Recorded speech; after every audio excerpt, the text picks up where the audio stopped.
1 versus the number 2 here in Group D, center court, Owensboro. What? Oh.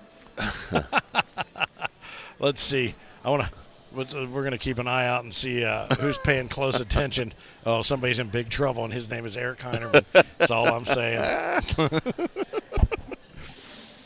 We'll call the action as Riley goes down the middle, and Craig follows him right down the middle. Mm-hmm. We'll pretend we didn't see anything. Yeah. I see nothing. Going to go full Sergeant Schultz. That was awesome.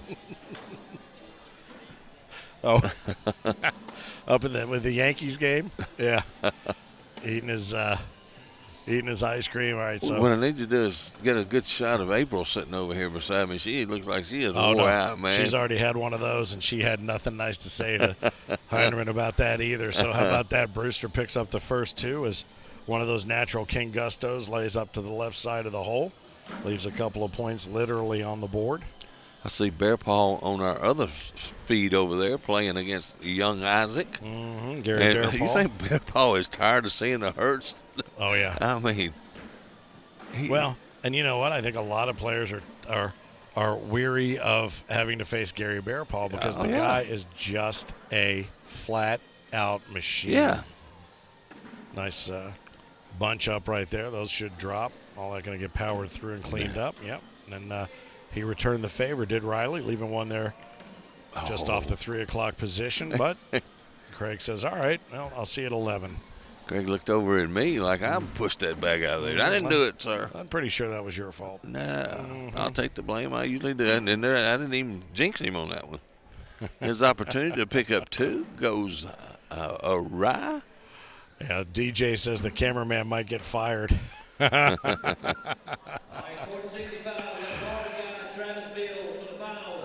They gotta love it. Boogie says, let's go Ervin. Craig Ervin, he's cheering for his boy with the Gusto bags. Jackson Garrison has a beer on Riley, but AJ says, I got an apple juice on Riley. That's all me and him can drink. A natty light on Riley, says Jackson. All right, you guys continue making your bar bets if you'd like. And that's another name that we missed seeing out here, Jackson Garrison. Jackson Garrison. We saw his dad last night in a dog fight with Isaac Hurt. Boy, we're seeing a lot of just one-off bags that they seem to just lose their GPS, if you know what I mean. Well, we accused the Hurts of having electronics in their bags. Yes. Yeah, they may be getting remote controlled by somebody at 724 HQ. There you go. But I Craig Ervin right down the middle, and I think he likes that bag right there. He doesn't. We haven't. I mean, there's been a lot of low push, and we saw even during the down and back warm-ups. You know, Riley likes to go in there low, and brute force. That's nice a great bag right there by the King. Nicely done. He forces Riley to take a half step out to try to collect, and he skips off. Unfortunately, that back bag was there to hold him tight. Now you gave him a little bit of a backboard there. This is going to be a big one. Right now, sitting on 6. It's going to be a 9 spot if he can get in here. Yep. And he does. He went for the 10 spot, man. Yeah. He did. That's a 9 spot right there. Gets him off the Schneid, 0. But let me talk about that round real quick. Okay, you saw Craig Ervin throw one right blocker right in the middle. It changed the whole. Oh wait, he did. Is that right? That should have been a 9, I think. Yeah, but that's on them, man. Yeah, that's on. They need to get that straight on their own. That was a 12-on-3. Yeah. All right. Well, hopefully that doesn't come back to haunt him. But they've agreed. They've moved on. That's right. That's right, not our job to do it. Mm-hmm. We can just call it like we see it. Oops. Yeah. Or we didn't see it. I'm going to be, while you are calling this next frame, I'm looking up Schneid. and like I was going to say anyway, Craig, that was a nice get around there by Riley Brewster. But Craig changed the whole round of Riley Brewster, who's just been sliding him in. Craig throws one blocker in the middle, and he changed it to a 9. They did, and I'm glad they called it because we knew it. Mm-hmm. So that's a correct. As far as we know. Hey, good job by the Grasshopper. Nice sportsmanship right there. Good stuff, yeah. Yeah. And you're going to get that everywhere here. Absolutely. I see you have the meaning of snide? I'm bringing it up. Well, no one seems to know exactly what it means, but I do know how it's spelled at least. Is that SCH? NEID. It's a good old German spelling, Yeah. I think. But yeah, that was very good sportsmanship there to Yeah. add those 3 in there. He knew it had happened, and he went ahead and fixed it before they got down there. They agreed on it, so we're going to let them go ahead and agree on it and let the sportsmanship Absolutely. take over. Uh-huh. Now, had it gone the other way and he said, oh, I forgot, we probably would have been at a point of no return right there. So we'll keep an eye on these bags. Yeah. He pushes through there, and he is going to pick up another deuce right there on top of that. And Riley has had in this game more just stray bags than he's had everything leading up till now. Yeah, in the Braden, he didn't have a whole lot of stray bags. So 11-7, Mr. Ervin. All right, so here we go. A schneid in Canada, U.S., and sports slang is a losing streak. And in gin rummy, it's a loss with no points scored. Oh. So it's already referencing to having getting off the no points loss thing. All right, so we'll see. We'll see if that Getting really off the applies. snide gets off the no points. Gets off the 0. Yep. But So we maybe can't not use the- that if somebody's on a 6. No, and we can't.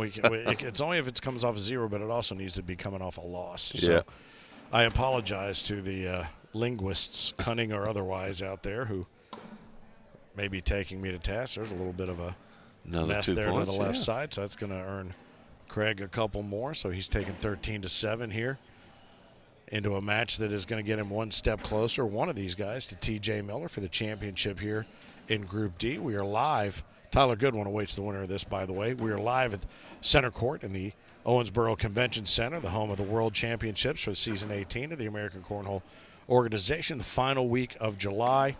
Again, AmericanCornhole.com. If you are interested in becoming a member, you'd like to find some tournaments around you, we'd love to have you join. We've seen a lot of local folks here from the Owensboro and Evansville area that have come out to be part of this major, and over the last decade, we've gotten to meet a lot of really cool locals that have come in and become a big part of this whole area. We saw some Louisville players down, Cincinnati, handful of others here, but 17 states represented here in Owensboro. We'd love to have you add your name to the roster and the roll call. Oh, boy, he came in hard on that one. And I